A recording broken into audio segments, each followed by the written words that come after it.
ఏది మేము మాట్లాడుతున్నప్పుడు మీరు డిస్టర్బ్ చేయకండి సార్.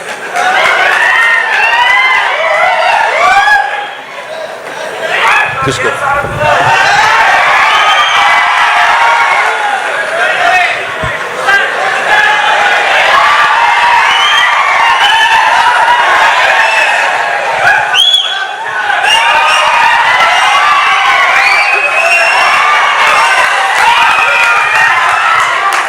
అది అటువంటి అంటే ఊరికే జస్ట్ కామెడీ కోసం అలా చేశాను, లేకపోతే ఆయన ఊరుకుంటాడా?